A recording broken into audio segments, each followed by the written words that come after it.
¿Cómo están? Gloria a Dios por eso. Bueno, hoy vamos a hablar sobre el ofrecimiento y la necesidad que nosotros tenemos de despojarnos de muchas cosas o de muchas capas que nos han cubierto durante un tiempo. Vamos a poner un ejemplo simple.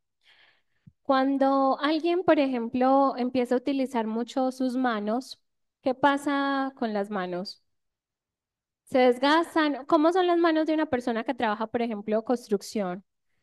Callo, ¿cierto? Como ásperas, cuarteadas, ¿cierto? Gruesas, pero eso es una medida del cuerpo, una medida de defensa del cuerpo para poder proteger las manos, ¿cierto? Entonces, no es de gratis que ellos les saquen, o las personas, por ejemplo, que trabajan en el campo, que uno les ve las manos y uno como que agradece, como que los ama, solamente con mirarle las manos porque se nota el esfuerzo tan grande y realmente ellos son los que permiten que gracias a su trabajo nosotros podamos tener alimento, ¿cierto? Entonces, esas manos ásperas, gruesas, duras, sirven para estar en determinado lugar, trabajos fuertes. Pero cuando el Señor nos quiere mudar o traspasar a otro lugar, inmediatamente nosotros tenemos que quitar esa vieja armadura, esa vieja piel, esa caparazón que de pronto en algún momento nos sirvió y nos cubrió, porque ya no pertenece a lo que somos. Entonces me gustaría mucho que abriéramos Génesis capítulo 4.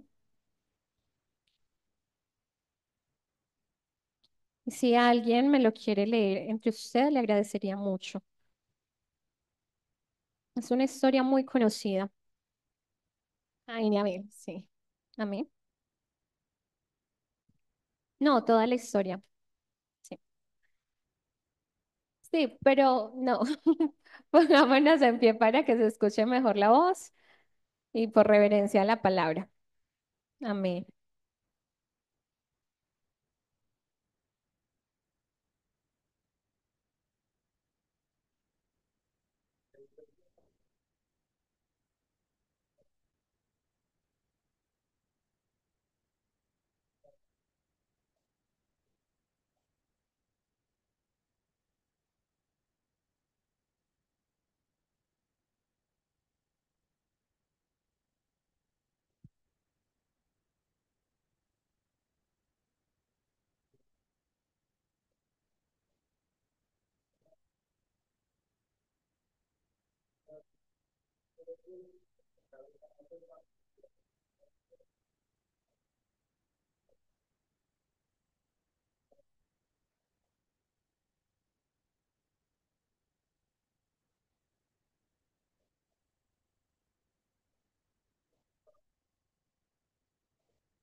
Muchas gracias. Bueno, resulta que esta es una historia muy conocida para todos nosotros, que es la, la ofrenda o el deleite que Dios tenía con la ofrenda de Abel y cómo eso despertó algo muy desagradable en el corazón de Caín y termina matando a Abel, ¿cierto? Y quiero ubicarme en el versículo 6 y 7 del capítulo 4 que dice, entonces, porque recordemos que lo que había sucedido era que Caín al ver que Abel deleitaba el corazón de Dios, su rostro decayó y se sintió triste por esto. Y me imagino que también reprochaba que Dios bendijese más a Abel que a él, ¿cierto? Entonces, versículo 6. Entonces Jehová dijo a Caín, ¿por qué te has ensañado y por qué ha decaído tu semblante? Si bien hicieres, no serás enaltecido, y si no hicieres el bien, el pecado está a la puerta. Con todo esto, a ti será su deseo y tú te enseñorearás de él. Hay algo muy importante que nosotros entendemos cuando llegamos a los pies del Señor, y es que el Señor nos devuelve la voluntad. Por esa razón es que en muchas ocasiones nos cuesta mucho más hacer lo bueno, ¿cierto? Porque lo malo enceguece la voluntad, cauteriza la conciencia, domina los sentidos, entonces uno va haciendo lo malo como en piloto automático. Mientras que cuando venimos a Él, Él rompe con esas capas que nosotros pudimos tener y nos devuelve la voluntad. Y al entregarnos la voluntad, entonces ya no empezamos a caminar como en piloto automático, como una persona alcohólica o drogadicta que es sujeta a ese deseo y que en muchas ocasiones casi siempre quiere salir de esa conducta, pero le cuesta porque su voluntad está siendo sometida. El pecado en general actúa de esa manera, llámese como se llame, el pecado de fornicación, el pecado de adulterio, el pecado de la mentira, el pecado actúa de esa manera. O sea, ya después de que nosotros empezamos a pecar, es tan difícil dejarlo de hacer porque se es cauterizado nuestra conciencia y ya nosotros lo hacemos casi que en piloto automático. Entonces, cuando nosotros venimos a Dios, ¿qué hace Él? Rompe esas cadenas que estábamos atando en nuestras vidas, esas cadenas que estaban atando nuestras vidas hacia el pecado y nos devuelve la voluntad.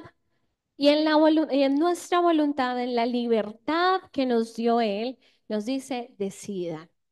Ya de aquí en adelante les toca a ustedes. ¿Qué decía cuando él liberaba, sanaba o hacía algo por alguien, cierto? Lo liberaba del montón de demonios y le decía, vete y no peques más. Lo sanaba y le decía, vete y no peques más. Tu voluntad ha sido devuelta a ti. Entiendo que antes de estos pasos lo hacías de una forma cauterizado, tu conciencia, pero ya, yo te devuelvo la voluntad, decida qué quiere hacer con ella. Y el Señor le dijo a Caín, estás llamando el pecado a tu puerta, pero el deseo es tuyo. Tu corazón, tu mente es libre.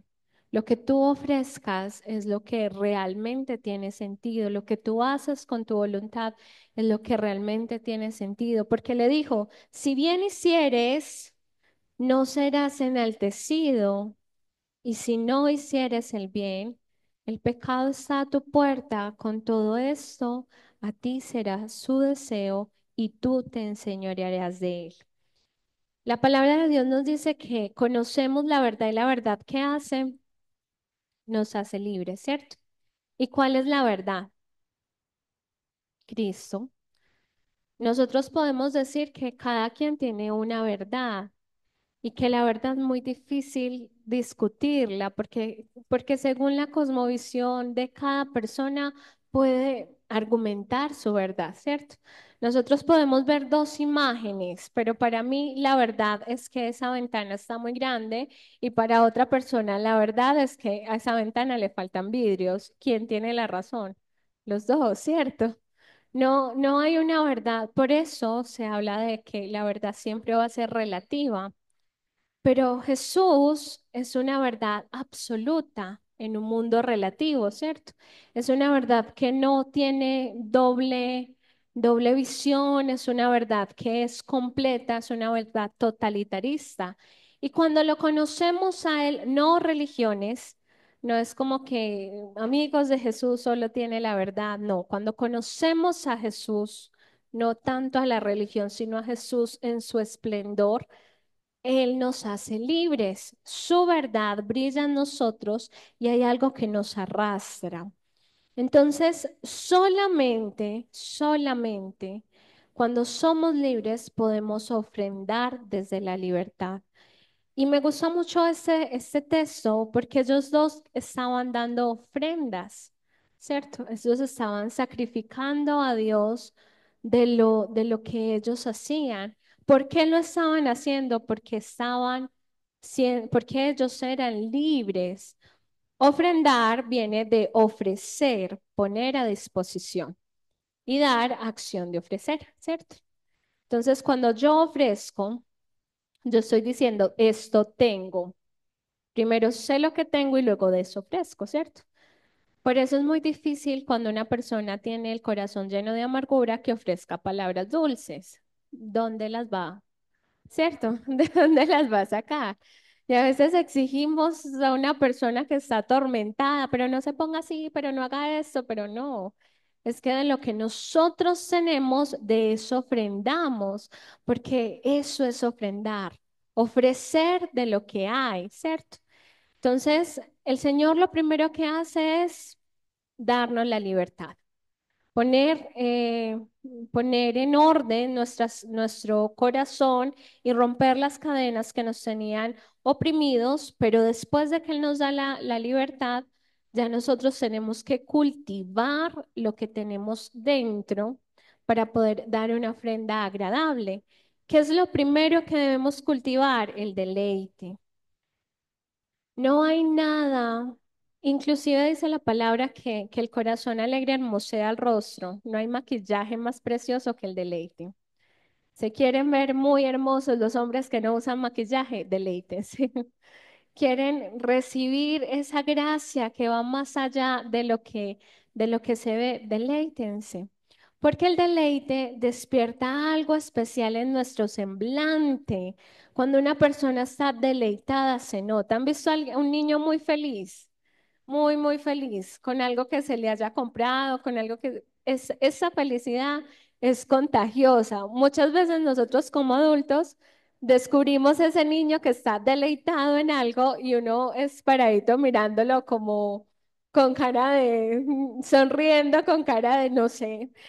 Y es porque como él está deleitado, ese deleite es contagioso. Y el Señor hizo toda una creación perfecta para que nos deleitáramos, para que nos deleitáramos en su cielo, para que nos deleitáramos en la respiración, para que nos deleitáramos en las personas que tenemos al lado, para que nos deleitáramos en cada parte de la creación.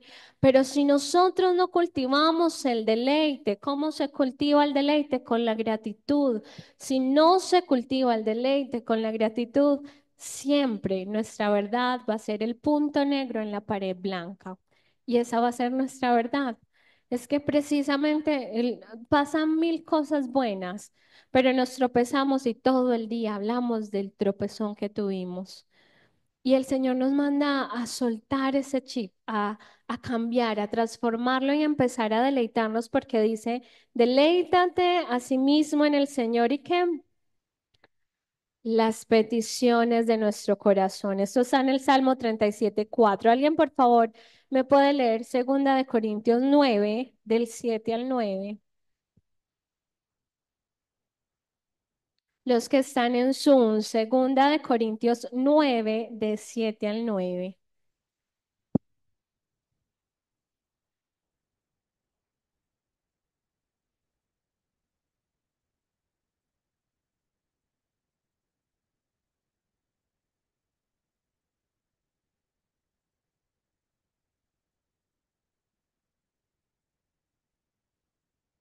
Y ahí, amén, gracias Lili. Ahí es cuando se cumple que es mejor dar que recibir, porque ¿sabe qué pasa cuando nosotros vaciamos esa redoma?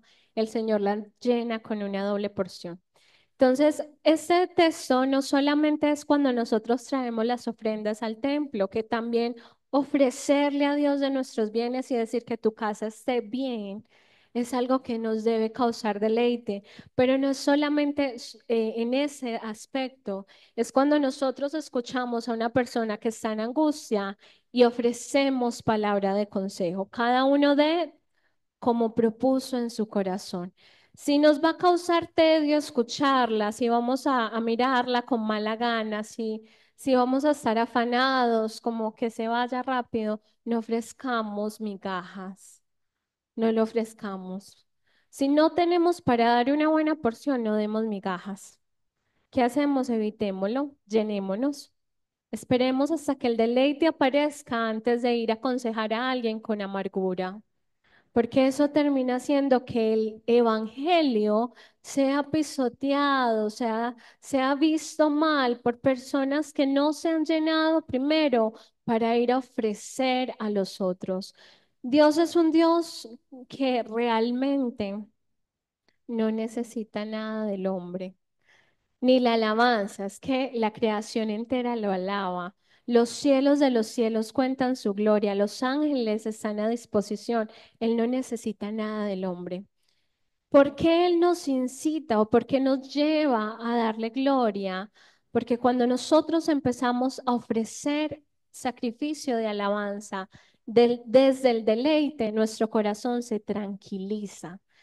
Y a mí esto me pareció tan precioso, porque incluso la alabanza es más beneficiosa para nosotros que para el mismo Dios.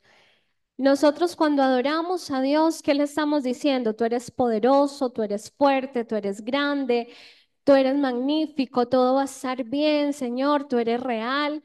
Y nuestro corazón empieza a escuchar esas palabras y dice, cálmate, porque esta tormenta no te va a arrebatar la vida. Cálmate, porque Dios sigue siendo Dios. Pon tu pensamiento en Él porque en Él está tu esperanza. Y al recibir esa palabra, nuestro corazón entra en descanso y podemos estar reposados en Él y deleitarnos. ¿Y saben por qué? Porque Dios ama hacernos bien. Él es un Dios que se deleita en ofrecerle al hombre bienestar. ¿Por qué? Porque su amor es insondable, es indescriptible, Él es inefable. No podríamos describir por qué razón nos ama tanto, pero nos ama. Y en ese amor podemos descansar porque Él se deleita en hacernos bien. Entonces, cuando dice el Señor en segunda de Pablo le decía a los corintios, cada uno de como propone en su corazón, es porque antes de dar, separen lo que van a entregar. Antes de hablarle a sus hijos, revisen las palabras. No queremos más muchachos llenos de traumas. Antes de hablarle a nuestros padres, revisen las palabras. No queremos más corazones heridos, dañados por una palabra de impaciencia, ¿cierto? Antes de ofrecer el abrazo, pregúntense si es sincero. Antes de traer las ofrendas al altar, preguntémonos si separamos porción con gratitud o pensando de pronto en qué era lo malo que podía suceder con ellas. Porque ustedes pueden darlo todo, pero lo hacen sin deleite y no hicieron absolutamente nada. El deleite produce que Dios abra las ventanas de los cielos y nos bendiga. ¿Qué es lo segundo? Revisar qué tipos de ofrendas damos. Como les decía, este texto de segundo de Corintios 9, del 7 al 9, no se refiere solamente a la ofrenda material, porque hay varios tipos de ofrenda. Yo les voy a hablar de tres rápidamente, pero hay muchos tipos de ofrenda. La primera ofrenda es la ofrenda de servicio. ¿Alguien por favor me podría leer Efesios 5 del 1 al 2?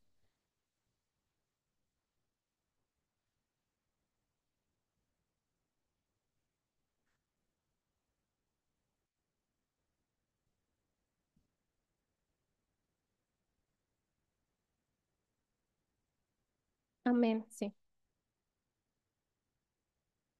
¿Quién de las dos lo va a leer?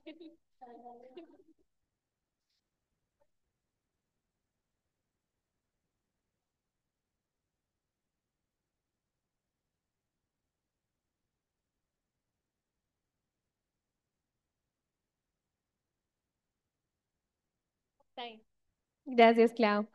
¿Qué está diciendo la palabra de Dios? Imiten a Jesús como Él se entregó por los otros. Y nosotros vemos en muchos apartes de la escritura, por eso es tan importante leer los evangelios. Es muy importante empezar por los evangelios. Por ejemplo, la lectura, hace poquito descubrí que la lectura que nosotros estamos haciendo los viernes, que el folletico que entregamos, no es de toda la Biblia, sino solamente de los evangelios. Sí, y yo me quedé como que, ay, no vamos a leernos toda la Biblia pero nos vamos a aprender muy bien la vida de Jesús. Y es muy precioso entender que la obra de Jesús debe ser imitada. En los apartecitos de la Biblia muestra que Jesús estando muy cansado, pasaba lagos, desviaba su camino, se sentaba en veredas que no tenía que entrar, frenaba sus pasos hasta la ascensión, la frenó por un hombre, por una mujer llorona, frenó el Señor la ascensión al cielo para consolarla primero y luego ahí sí irse. Él se entregó hasta lo sumo. Y nosotros a veces tenemos pereza incluso de hacer cosas sencillas por los otros. Nosotros no podemos ofrecerle a Dios un servicio que no tenga que ver estrechamente relacionado con el hombre. No podemos.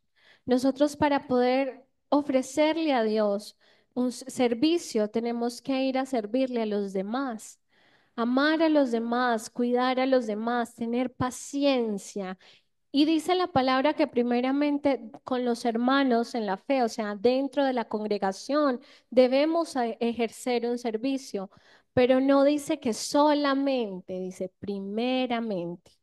Las personas, su primer ejemplo debe ser el hogar y nosotros, nuestro ejemplo también deben ser los vecinos. Bueno, yo creo que yo no conozco los vecinos, nunca en la vida. Pues no, no. Pero es algo que realmente nos toca transformarlo. Intentar servir a las personas que están a nuestro alrededor. No solamente decimos que somos servidores de Dios cuando damos una enseñanza, lo hacemos en la calle, cuando ayudamos a cruzar a alguien, lo hacemos en los lugares donde hay necesidad y sabemos y vamos y entregamos, lo hacemos con la persona que todo el mundo dice que no merece, pero que donde abunda el pecado, que dice la palabra, sobreabunda la gracia. Es a ellos, a los que están afuera, en los que nosotros debemos ofrendar nuestro servicio, imitando el comportamiento de Jesús.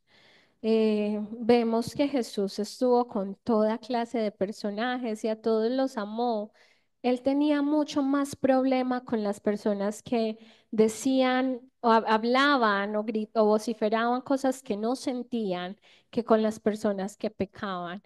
Y si nosotros leemos el Evangelio, él nunca atacó el pecado de una persona que se sintiera vulnerable en el pecado, pero muchas veces atacó a los que vociferaban que estaban bien y estaban siendo hipócritas en su corazón. Su problema fue con la hipocresía, nunca con el pecado. Él transformaba el pecado cada que se acercaba a alguien porque lo hacía libre de él, pero la hipocresía la tenían que cortar ellos mismos. Incluso en algunos momentos le muestra un pasaje que le decía generación de víboras, como los voy a soportar, pero no se estaba refiriendo a las personas que estaban en un mal momento o que parecían lejos de él, se estaba refiriendo a los que no eran capaces de ser honestos con ellos mismos y reconocer. Entonces nosotros debemos ir por los que él también amó mientras estuvo en la tierra. La segunda ofrenda es ofrenda de alabanza. Primera de Crónicas 16, 28 al 29. Alguien por favor me ayuda leyéndolo. 16, sí, Primera de Crónicas 16, versículo 28 al 29.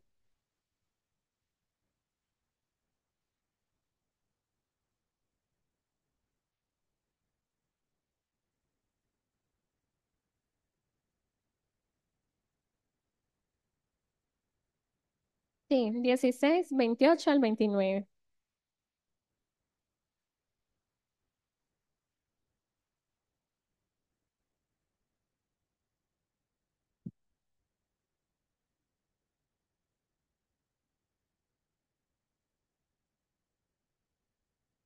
Amén. Hay unos tipos de silencios que hace poquito tratábamos en Nikia y me parecían muy lindos, pero dentro de esos tipos de silencio hay un silencio, creo que lo comenté hace poco acá también, hay un silencio que es contemplativo. Cuando yo empiezo a contemplar quién es Dios, mi alabanza sale mucho más honesta, porque yo no voy a decir es que Dios no sé, sanador, si a mí nunca me ha sanado ni un dolor de cabeza, ¿cierto? Y cada vez que el pueblo le ponía un nombre al Padre de los atributos que tenía, era porque algo sobrenatural sucedió en ellos, y pues lo siguiente que pasaba era que para recordar eso sobrenatural le ponían un nombre. Entonces, hay, por ejemplo, un texto que es ¿cómo decirlo? La que tuvo el hijo con Abraham, no Sara, sino, ¿cómo? Agar, Agar, pero es que no sé cómo titularla, dejémosla Agar. Cuando Agar sale para el desierto y se siente muy desesperada, ella simplemente, yo me imagino que sintió que en esa soledad no había nadie que la viera. Y cuando el Señor vio su dolor y le dio promesa, inmediatamente hizo un milagro. Ella bautizó ese lugar Roí, el Roí, que significa el viviente que me ve. Y a mí me parece tan precioso esto porque si nosotros bautizamos a alguien, el viviente que me ve, pues no tendría mucho sentido. Pero tiene tanto sentido cuando uno ve la historia y puede percibir el dolor, la soledad, el miedo que tenía esta mujer, la sensación de que había sido abandonada y que le diga, el viviente me ve, él sí me ve. Abraham ignoró mi dolor, pero el viviente no. Sara agudizó mi dolor, pero el viviente no, él me ve. Y esa palabra es adoración pura, es adoración real. ¿Por qué? Porque no tenía no era necesario palabras rebuscadas, sino el sentir del corazón. Cuando nosotros ofrecemos alabanza, lo ofrecemos desde lo que tenemos. No le digamos a Dios palabras que escuchamos de otros, por favor, no. No aprendamos oraciones repetitivas que no resuenan en nada con nosotros. Aprendamos a decirle a Dios lo que hay en nuestro corazón y ofrecerlo con deleite. Me acuerdo una vez también en un grupo de jóvenes hace muchos años, estaba la iglesia, tendría que 2 años la iglesia, y había un grupo de jóvenes, un chico que hablaba muy particular, era muy nea, muy nea, y él hablaba muy charro y así como hablaba, oraba. Y me acuerdo que un pastor lo reprendió y el Señor reprendió a ese pastor y le dijo, no toques a mi niño porque como él se expresa me agrada porque es honesto. Y yo me quedé como, me gustó tanto ese, para siempre quedó en mis memorias porque lo reprendió el Señor al pastor y le dijo, no. Estábamos en una campaña, de hecho no fue nadie de acá de la iglesia, estábamos en una campaña y lo pusieron a orar y él oró a su manera. Y el Señor se agradó de su manera porque era honesto. El Señor busca en nuestra alabanza ese toque de honestidad, esas palabras que no sean con fingimiento, esas palabras que saben entregarle a Él lo que Él es en nosotros. Decirle, Señor, tú eres mi provisión y acordarnos inmediatamente cuántas veces Él nos ha proveído. Señor, es que tú eres mi paz y acordarnos de las veces que hemos sentido que nos ahogamos y Él nos da descanso. Señor, tú eres el que me ve. Y saber que en medio de que nadie, que todos los demás ignoraban el dolor, Él sí lo miró y dio promesa. Entonces, es muy importante que nuestra adoración siempre sea honesta de lo que tenemos. ¿Qué es ofrendar? Ofrecer de lo que hay, ofrecer de lo que hay. Entonces, primero revisar qué tenemos y luego ofrecerlo. Lo último es los bienes materiales, Proverbios 3, 9 al 10. ¿Alguien por favor me podría buscar este texto? Y otra persona, Liz, me busca porfa Deuteronomio 16, 17. 3, 9 al 10. Amén.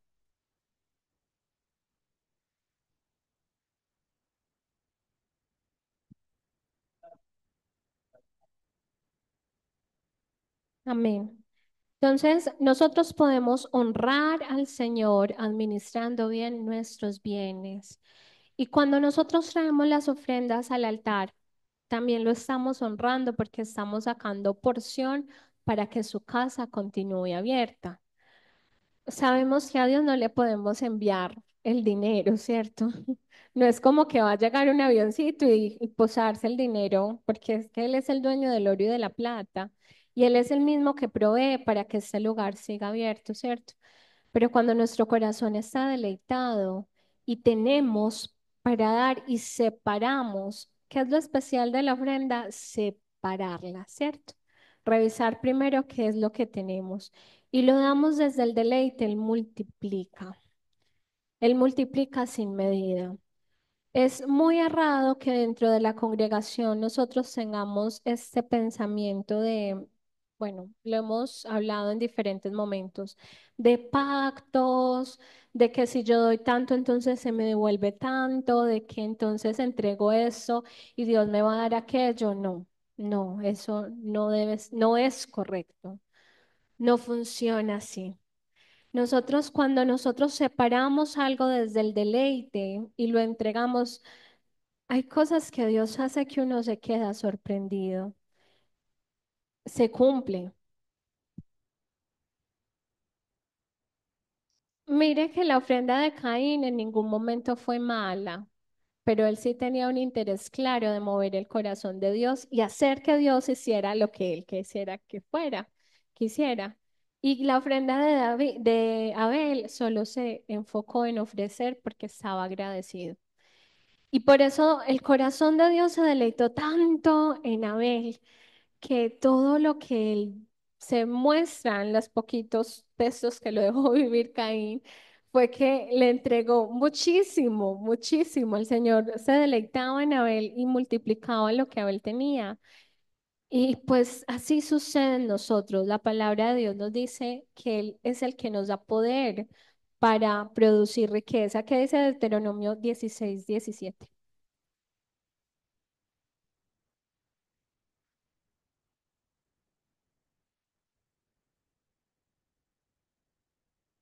Conforme a la bendición que el Señor tu Dios se haya dado.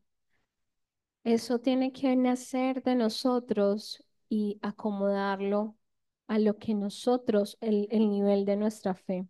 Yo conozco muchos testimonios de personas, incluso soy fiel creyente de que el diezmo abre puertas de bendición y es especial y que Dios obra de una manera sobrenatural en nuestra economía y no sé por qué, pero es real.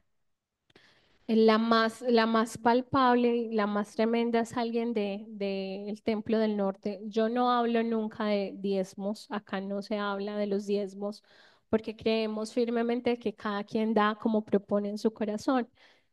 Pero el Señor le habló en sueños y cuando ella obedeció, se rompió una maldición muy fuerte de escasez en su vida. Y pasa que ella obedeció desde el deleite, decir gracias, tú ya has hecho mucho por mí, tú has dado mucho por mí, tú me das empleo, tú eres el que obras a favor de mí. Y el Señor dijo, me ha agradado lo que has hecho y empezó a multiplicar. Y en muchas ocasiones nosotros nos privamos de la bendición del dar por tener muchos tabúes en la mente. Nunca dé, nunca. Prefiera guardar la ofrenda y entregársela entonces a una obra benéfica. Si usted va a dar pensando que se van a malbaratar los recursos, que lo que entrega es para mal o que la iglesia está haciendo mal con su ofrenda, no la dé porque entonces sí está botando su dinero. Pero cuando de con deleite, poquito, mucho, no importa. La ofrenda que más agradó a Dios fue la ofrenda de una viuda,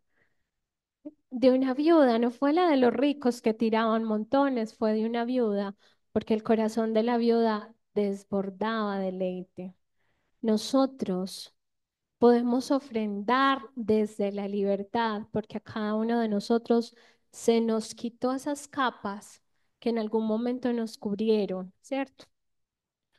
Pero que ya ahora que somos libres, podemos entregar sacrificio de servicio, sacrificio de adoración y ofrenda, porque para Dios se separa y estamos iniciando un año y muchos retos, me imagino que en el corazón y en la mente de todos.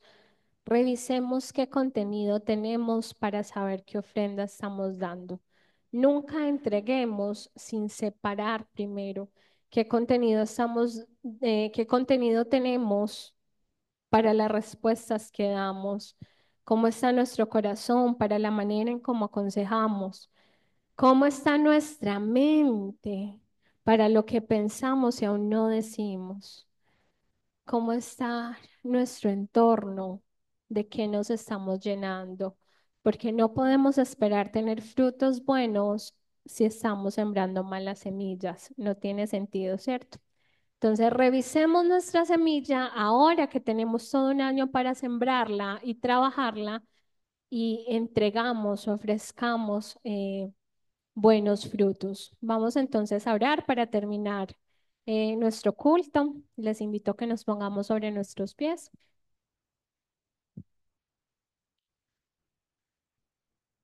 Padre, te damos muchas gracias por tu presencia en medio de nosotros. Gracias, amado Dios, porque sabemos que tú eres ese Dios fiel, fuertemente establecido, esa piedra angular, que aunque vengan los vientos, Padre Celestial, no seremos movidos. Yo te pido, Padre Celestial, que tú abras los ojos de tu iglesia, que tú muestres, Padre Celestial, qué tiene el contenido de nuestro corazón, qué es lo que está consumiendo nuestros pensamientos, de qué manera, Padre Celestial, nos estamos llenando y podamos, Padre Celestial, si son malos frutos, Padre amado, si nos estamos llenando de chatarra, Señor, cortar con eso y empezar a cuidarnos, Señor. Yo estoy segura, Padre, que tú quieres iglesia llena de los frutos del Espíritu Santo y para eso necesitamos preparar un lugar especial para que tu Espíritu more.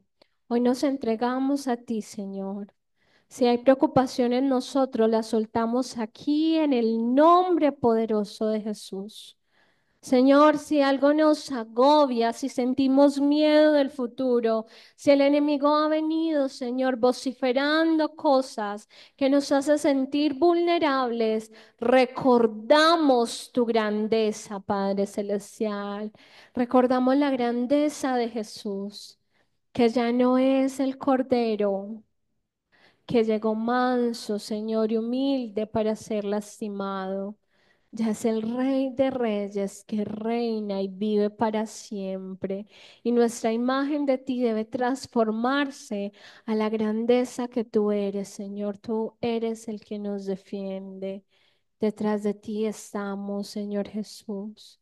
Yo te ruego en el nombre de Jesús, Padre, que tú renueves nuestras fuerzas, que tú nos llenes de tu presencia, Señor. Padre, que tú bendigas nuestra simiente en el nombre de Jesús. Bendecimos, Señor, nuestros hijos, nuestros nietos, Señor, nuestros esposos, nuestras esposas, nuestros padres, nuestros amigos, nuestro entorno, Señor. Padre, si la luz no se queda en un solo punto, sino que se esparce a su alrededor, me alcanza la fe para creer que cuando tú nos bendices a nosotros es porque tienes un plan con nuestro entorno. Por eso lo presentamos delante de ti y te pedimos que nos ayudes a tener buen contenido para ofrecer una luz limpia para ellos, Señor. Gracias por elegirnos y gracias, Señor, por guardarnos. Reprendemos todo espíritu de retaliación y de venganza en el nombre poderoso de Jesús. Te rogamos que nos lleves con seguridad y paz a cada uno de nosotros a nuestros hogares, que no haya espíritu de accidente en ellos, ningún accidente, ninguna calamidad, ningún daño, Señor, a ninguno de tus hijos, Señor, ni de sus familias en salud de tu iglesia, Señor. Y ayúdanos, Padre Celestial, a encontrarnos nuevamente con testimonios y corazón gozoso. En el nombre de Jesús, reprendemos espíritu de retaliación y de venganza y nos vamos con tu bendición. Amén y amén.